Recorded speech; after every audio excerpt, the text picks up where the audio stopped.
Good morning students. अपन एक बार पूरा chapter अपने कंप्लीट कर चुके हैं बायो के। ठीक है, आज मैं दोबारा से स्टार्ट कर रही हूँ रिवीजन।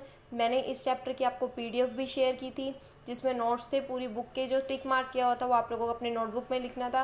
देखो, इस बार तुम्हें अपनी जो भी प्रिपरेशन है वो खुद से करनी पड़ेगी, क्योंकि स्कूल का अभी ऐसा है कि या तो 21 सितंबर से या फिर 1 अक्टूबर से ओपन होंगे। तो इसके लिए अभी आपको खुद से ही प्रिपरेशन करनी पड़ेगी।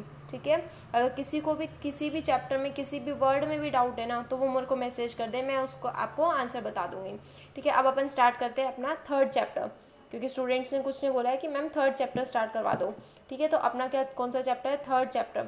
चैप्टर का नाम क्या है? How do organisms reproduce. जो ऑर्गेनिजम्स हैं वो कैसे रिप्रोड्यूस कर रहे हैं। रिप्रोड्यूस का मतलब क्या होता है? रिप्रोडक्शन। री का मतलब दोबारा, एंड प्रोड्यूस करना यानी कि फॉर्मेशन करना। तो कोई एक ऑर्गेनिज्म कैसे दूसरे ऑर्गेनिज्म की फॉर्मेशन करवाता है, इस चीज़ को हम क्या बोलते हैं? रिप्रोडक्शन बोलते हैं। ठीक है, पेरेंट्स से क्या आते हैं? ऑफस्प्रिंग आते हैं। ऑफस्प्रिंग किसको बोलते हैं? हम बच्चों को बोलते हैं। ठीक है, तो ऑफस्प्रिंग की फॉर्मेशन करवानी, इस प्रोसेस को हम क्या बोलेंगे? रिप्रोडक्शन बोलेंगे। अब जो रिप्रोडक्शन की प्रोसेस होती है उसमें जैसे एक सेल से जब दो सेल्स की फॉर्मेशन होगी, ठीक है, एक ऑर्गेनिज्म से दूसरा ऑर्गेनिज्म बनेगा, तो दोनों ही ऑर्गेनिजम्स को क्या है? इक्वल पार्ट जो है सेल्स के वो प्रोवाइड किए जाते हैं। ठीक है, जैसे डीएनए जो होगा, इस सेल के अंदर क्या होगा? डीएनए होगा, न्यूक्लियस के अंदर डीएनए होता है। ये डीएनए क्या करेगा? अपनी एक कॉपी बनाता है। ये क्या है? एक डीएनए है। यही डीएनए क्या करेगा? अपनी सेकंड कॉपी बनाएगा। अब ये जो दो कॉपीज बन चुकी हैं, दोनों कॉपी दोनों सेल्स को इक्वली प्रोवाइड करवा दी जाएंगी। ठीक है, तो यहाँ पर क्या है? एक सेल से दो सेल्स की फॉर्मेशन हो जाएगी। अब ये जो दोनों सेल्स होती है ना, या फिर हम क्या बोल सकते हैं, पेरेंट्स से जब ऑफस्प्रिंग की फॉर्मेशन होती है, तो जो ऑफस्प्रिंग है वो अपने पेरेंट्स के एग्जैक्टली सिमिलर नहीं होते हैं कभी भी। ठीक है, सिर्फ क्या है? नॉर्मल उनके पास में जो कैरेक्टर्स होते हैं वो सिमिलर होंगे। जैसे कि अगर हम हमारी ह्यूमन बींग्स की बात करें, तो हमारे पेरेंट्स के पास में दो आइज़ हैं, हमारे पास में दो आइज़ हैं। ठीक है, ईयर्स है, नोज़ है, फोर लिम्स, हैंड है, फोर लिम्स होता है, हैंड है, हाइंड लिम्स, लेग्स के बारे में होता है, लेग्स है, तो वही दो लेग्स हमारे पास होते हैं। ठीक है, लेकिन हम एग्जैक्ट कॉपी नहीं है हमारे पेरेंट्स की। तो हम एग्जैक्ट कॉपी क्यों नहीं है हमारे पेरेंट्स की? क्योंकि जो डीएनए जब एक कॉपी से दूसरी कॉपी बना रहा होता है डीएनए, तो उस टाइम पर क्या होता है? ये डीएनए के अंदर वेरिएशंस आ जाती हैं, चेंजेस आ जाते हैं। ठीक है, वहाँ पर क्रोमोसोम्स के बीच में क्रॉस हो जाते हैं। एक क्रोमोसोम क्या है? दूसरे क्रोमोसोम के ऊपर क्रॉस हो जाता है। क्रॉस हो जाने से क्या होगा? यहाँ पर जो कैरेक्टर्स हैं वो सेम नहीं रहेंगे, तो जो वेरिएशन आएंगी, क्या आएंगे? अब हमारे पास में वेरिएशन आएंगे। वेरिएशन का मतलब क्या होता है? चेंजेस आना। वेरिएशन का मतलब क्या होता है? चेंजेस। तो ये जो चेंजेस है इनका हमें क्या बेनिफिट है? देखो, कोई भी ऑर्गेनिज्म दूसरे ऑर्गेनिज्म से डिफर कर रहा है तो ये क्या होगा? इवोल्यूशन को लीड करेगा। किसको लीड करेगा? इवोल्यूशन को। अब इवोल्यूशन को कैसे लीड करेगा? क्योंकि वेरिएशन जो है, चेंजेस जो है वो किस वजह से आए हैं? क्योंकि कोई ऑर्गेनिज्म जिस एनवायरनमेंट के अंदर रह रहा था, अब वो एनवायरनमेंट कंडीशन, जैसे कि टेम्परेचर, वाटर, लाइट, जो कंडीशंस हैं, वो कंडीशंस किसी दूसरे के लिए फेवरेबल नहीं है, तो वो क्या करेगा? अपने आप को चेंज करेगा, अडेप्ट करने की कोशिश करेगा, और उसी की वजह से वेरिएशंस आती हैं, और वेरिएशंस की वजह से क्या होगा? इवोल्यूशन हो जाएगा। ठीक है, तो ये हमारे पास में हुआ कि जो वेरिएशंस है उनकी क्या इंपॉर्टेंस है और क्या उसकी बेनिफिट है। अब हम पढ़ेंगे रिप्रोडक्शन के बारे में। देखो, जो रिप्रोडक्शन है ना वो दो टाइप का होता है। रिप्रोडक्शन कितने टाइप का होता है? दो टाइप्स का होता है। कौन कौन सा? फर्स्ट रिप्रोडक्शन होता है एसेक्सुअल रिप्रोडक्शन, एंड सेकंड होता है सेक्सुअल रिप्रोडक्शन।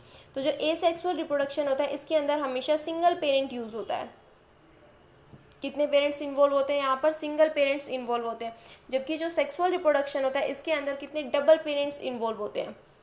डबल, या फिर हम क्या बोल सकते हैं, टू पेरेंट्स जब इन्वॉल्व होते हैं तो उसको हम बोलते हैं सेक्सुअल रिप्रोडक्शन, जब सिंगल पेरेंट इन्वॉल्व होता है तो उसको हम बोलते हैं एसेक्सुअल रिप्रोडक्शन। ठीक है, अब जो एसेक्सुअल रिप्रोडक्शन है इसमें सिंगल पेरेंट है, तो यहाँ पर कहीं पे भी जो डीएनए कॉपी बनेगी वो डीएनए कॉपी क्या आपस में क्रॉसिंग ओवर को शो नहीं करती है।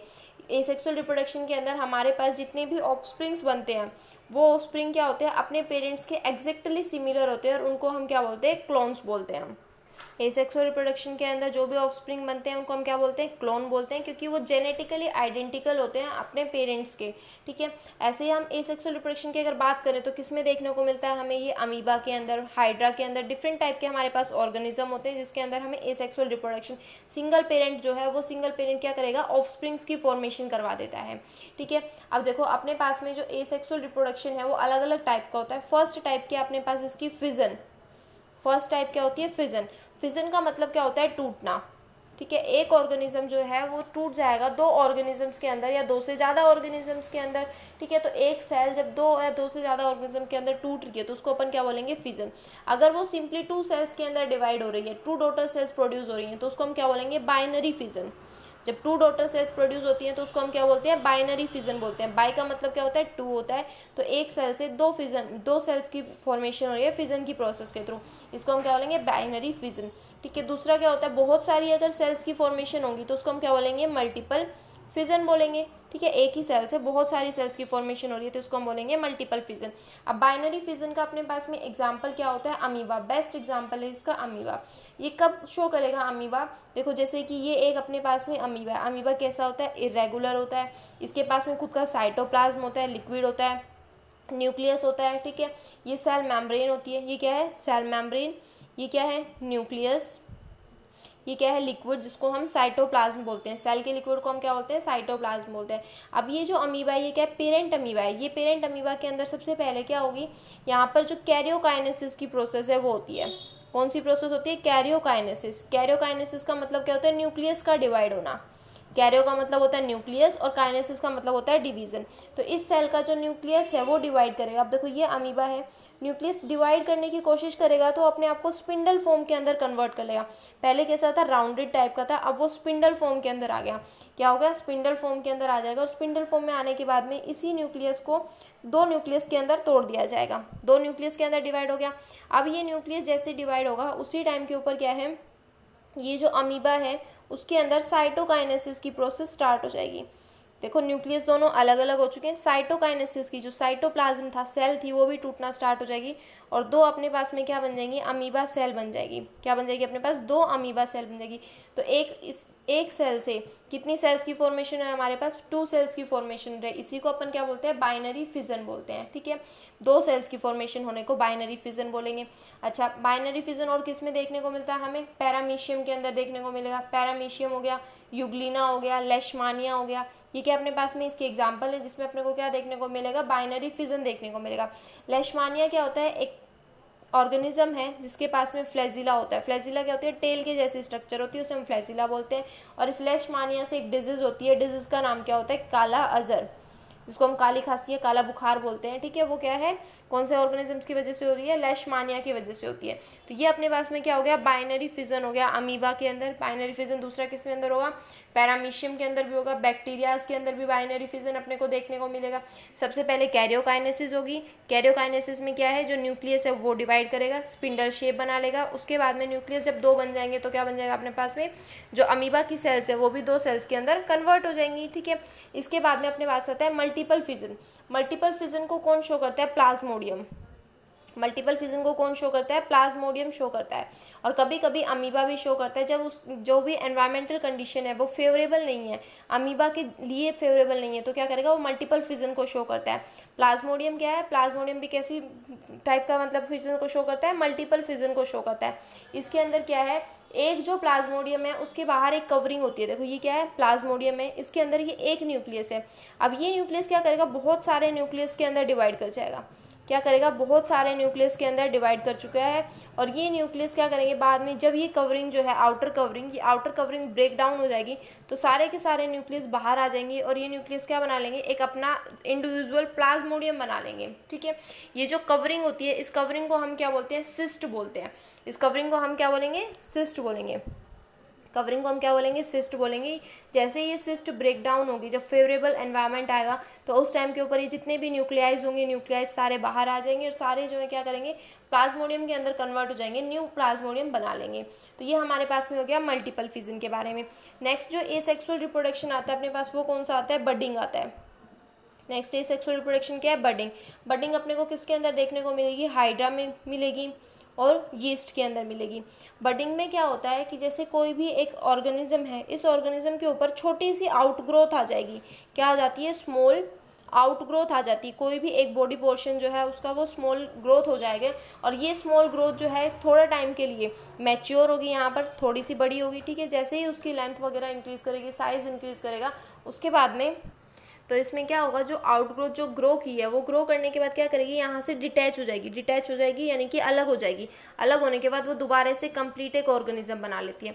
देखो हाइड्रा का कैसा ऑर्गेनिज्म होता है, मल्टी सेलर ऑर्गेनिज्म है। अगर आपसे पूछा जाए मल्टी सेलर ऑर्गेनिज्म जो बडिंग को शो करता है वो हाइड्रा है, और यूनिसेलर ऑर्गेनिज्म जो बडिंग को शो करता है वो होता है यीस्ट।